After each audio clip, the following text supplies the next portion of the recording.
Hello everyone, my name is Shermy and together with my groupmates, we'll be presenting our case study about a local area network or LAN set up for two computer laboratories. Lab 1 has 8 computers and Lab 2 has 10 computers. Our main goal is to make sure all the computers can share files, connect to the internet, and communicate with each other properly. We use a network design that includes both the logical layer, how data moves, and the physical layer, the real parts like cables and devices. And now let's talk about the logical design. Hi, I'm Shelby Bipador and I'll explain the logical layer and IP addressing.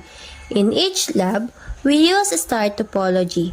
This means all computers are connected to a central switch. Lab 1 has its own switch and Lab 2 has another. These two switches are connected to one router that controls the network. For IP addresses, we use private IPs in the range 192.168.1.x. For Lab 1 computers, the IP addresses are 192.168.1.1 to 192.168.1.8. For Lab 2 computers, the IP addresses are 192.168.1.9 to 192.168.1.18. For router, the IP address is 192.168.1.254. With this setup, any computer from Lab 1 can talk to any computer in Lab 2.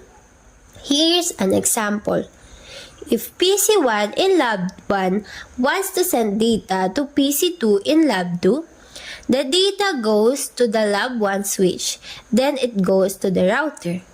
The router sees the destination and sends it to Lab 2 switch. Then the switch sends it to PC2. Simple and effective communication. Hello, I'm Angel Pate Pineda and I'll share the physical layer design. This layer is about the real equipment we use to connect everything. Here are the main components. We have 18 desktop computers, 2 switches, 1 for each lab, 1 router, and Ethernet cables. Each computer is connected to each lab switch using an Ethernet cable. Then the 2 switches are connected to the router. This setup makes a star topology inside each lab. And by connecting both to the router, it becomes a hybrid network, meaning 2 star networks joined together. Hi everyone, I'm Justin Laonelao. I'll explain the network topology and our conclusion. As mentioned, each laboratory uses a star topology, where every computer connects to one switch. Then both switches go to the router. This makes a simple hybrid topology, 2 star joined to the router. Our LAN design makes sure all computers can communicate and share data easily. It's also easy to manage and fix because of the star design. Our IT system helps keep everything organized. And best of all, it can be expanded in the future if more computers are added.